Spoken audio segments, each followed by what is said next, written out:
Quick, what's common between beef burgers, baseball training, and auto mufflers?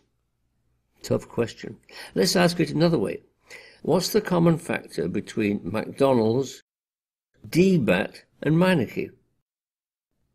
You may know the answer if, along with the Big Mac, you've absorbed a fragment of the romantic story of Ray Kroc. He's the salesman who created what became the world's biggest fast food chain.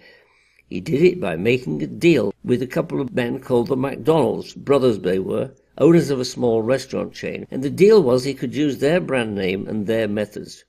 Then he invited small entrepreneurs to open McDonald's that they'd run as operators, with an ownership stake.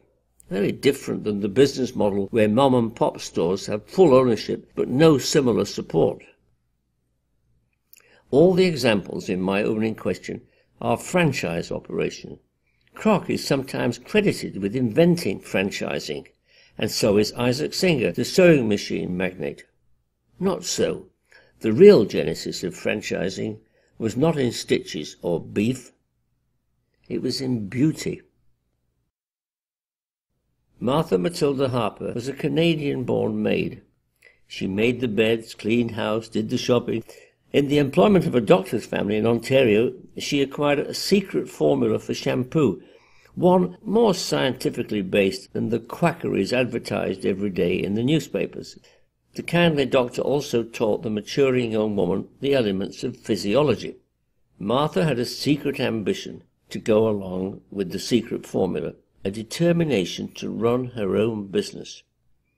By 1888, serving as a maid in Rochester, New York, she'd saved enough money, $360, to think of opening a public hairdressing salon. But before she could realize her dream, 2 blows fell.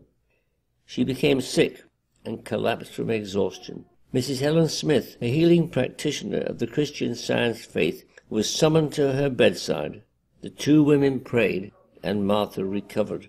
No sooner was she better than she was told, "Oh no, you can't rent the place you lied." You see, her venture was to be the first public hairdressing salon. A woman in business was shocking enough then. Only 17% of the workforce in 1890 was female. But a woman carrying out hairdressing and skin care in a public place, why, it was sure to invite a scandal. Martha spent some of her savings on a lawyer and won her case. She proudly displayed on the door of her new salon a photograph of the barely 5-foot Martha as Rapunzel, with hair down to her feet, but glowing with good health. Her sickness, too, had proved a boon. Her ambition was now propelled by Christian Science values. The Harper method, as she came to call her services, was as much about servicing the soul as it was about cutting hair. In the therapeutic serenity of her salon, she taught that every person could glow with the kind of beauty she had, if spiritually whole and physically obedient to what she called the laws of cleanliness, nourishment, exercise, and breathing. She was very practical about it. She even designed the first reclining shampoo chair, though she neglected to patent the invention. Martha's salon was a huge success. Celebrities came from out of town to experience the Harper method. They enjoyed the service so much that they urged her to set up a salon in their cities.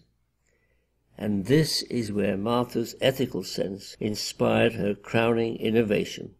Instead of commissioning agents, as other innovators had done, from 1891 she installed working-class women just like herself, in salons exactly like hers, dedicated to her philosophy and her products. But these new employees were not provided a salary by Martha. The women in what became a satellite network of 500 salons in America and then Europe and Central America and Asia actually owned the Harper salons.